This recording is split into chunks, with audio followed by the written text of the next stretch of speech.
चंदापुर नामक गांव में केशव अपनी बेटी लिली के साथ रहता था। केशव बहुत ही गरीब था। वो एक कपड़े की दुकान में काम करता था और जैसे तैसे अपने और अपनी बेटी का गुजारा कर रहा था। केशव बहुत ही मुश्किल से 2 वक्त का रोटी अपनी बेटी के लिए जुटा पा रहा था। समय की बात है, केशव को उसके मालिक दुकान से बाहर निकाल देते हैं। अरे ओ केशव, कल से काम पे आने की जरूरत नहीं है, मैंने कोई दूसरा स्टाफ रख लिया है, इसलिए तुम अब मत आना। मालिक ऐसा मत कीजिए, आप मुझे नौकरी से निकाल दीजिएगा तो मैं कहाँ जाऊँगा। मालिक मैं अपने परिवार का पेट कैसे पालूंगा, मुझ पर रहम कीजिए मालिक। मैंने बोल दिया ना, अब जाओ यहाँ से। केशव थका हारा उदास होकर घर वापस लौट आता है। केशव अपनी नौकरी जाने की बात अपनी बेटी लिली को नहीं बताता है। केशव ये बात अपनी बेटी को बिना बताए रोज काम ढूंढने के लिए दूसरे जगह जाता है, किंतु उसे कोई काम कहीं नहीं मिलता। केशव सोचता है अगर ये बात मैं अपनी बेटी को बता दूंगा तो वो खामखा दुखी हो जाएगी। अभी तो उसके खेलने कूदने की उम्र है, उसे पहले से ही अपने माँ के जाने का इतना दुख है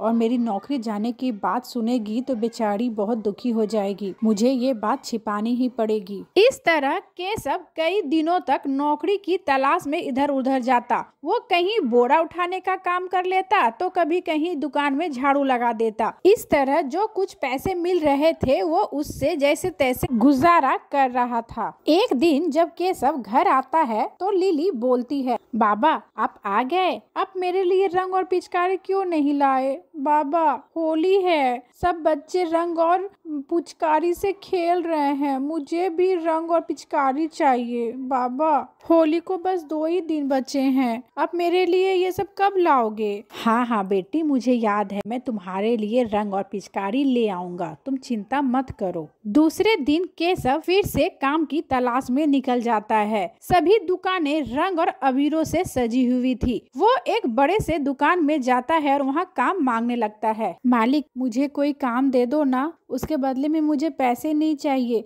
बस मुझे अपनी बेटी के लिए रंग और पिचकारी चाहिए। मालिक मुझे कोई भी काम दे दो ना। अरे चल भाग यहाँ से, मुझे कोई स्टाफ नहीं चाहिए मेरे दुकान में। मेरे दुकान में ऑलरेडी बहुत सारे स्टाफ हैं, इसलिए तू जा यहाँ से, जब जरूरत पड़ेगी तो तुझे बुलवा लेंगे। अब फालतू में टाइम वेस्ट मत कर मेरा और जा यहाँ से। इस तरह वो दुकान वाला केशव को बाहर निकाल देता है। केशव उस दिन काम नहीं मिलने के कारण खाली हाथ ही उदास होकर अपने घर वापस लौट आता है। क्या हुआ बाबा, अब बहुत परेशान लग रहे हैं और ये आंखों में आंसू भी लग रहा है। क्या हुआ बाबा, कोई बात है क्या जो आप मुझे नहीं बता रहे हैं? अरे नहीं बेटी, बस मेरी तबीयत थोड़ी ठीक नहीं लग रही है, इसलिए जल्दी आ गया। मुझे थोड़ा रेस्ट करूंगा तो ठीक हो जाऊंगा। तू चिंता मत कर, मैं थोड़ा आराम कर लेता हूँ, ठीक है। दूसरे दिन केशव काम की तलाश में सुबह सुबह ही घर से बाहर निकल जाता है। लिली अपने बाबा को जाते हुए देख लेती है। लिली दौड़ती हुई घर के मंदिर के पास जाती है और भगवान के सामने रोने लगती है और बोलती है,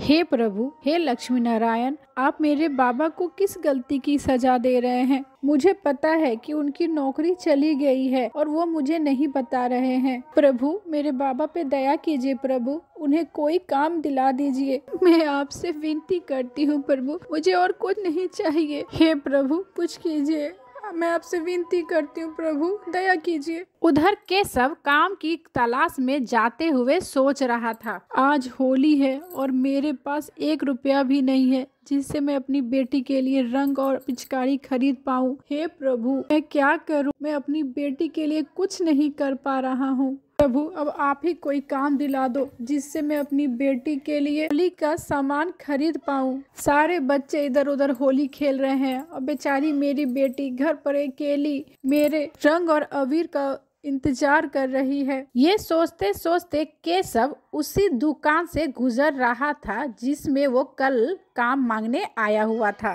तभी वो दुकान वाला केशव को आवाज लगाता है, अरे ओ केशव इधर आओ। हाँ मालिक बोलिए। केशव तुझे काम चाहिए था ना? आज मेरे दुकान में एक भी स्टाफ नहीं आया है, क्या तुम आज मेरे दुकान संभालोगे? ग्राहकों की भीड़ लगी हुई है और मैं अकेले दुकान नहीं संभाल पा रहा हूँ। हाँ मालिक क्यों नहीं, मुझे तो काम की बहुत तलाश है। इस तरह केशव उनके दुकान में ग्राहकों को संभालने लगता है। उसकी लगन और मेहनत को देखकर मालिक बहुत खुश होता है और बोलता है, अरे केशव, तुझे तो अपनी बेटी के लिए रंग और पिचकारी चाहिए थी ना, ले ली क्या? नहीं मालिक, मेरे पास तो पैसे ही नहीं थे जो उसके लिए कुछ ले पाता। तभी मालिक एक जान पहचान के बच्चे को बुलाता है और बोलता है, अरे रामू, तू एक काम करेगा? इसके लिए मैं तुझे 10 रुपये दूंगा। हाँ काका, बोलिए। देख, इस केशव का घर यहीं पास में है, तू जा और ये सामान उसके घर पहुंचा दे। केशव, जरा तू इसे अपने घर का पता बता देना। हाँ मालिक। रामू, यहाँ से सीधे जाओ और यहाँ से जो 5वां घर है ना बाएं साइड में,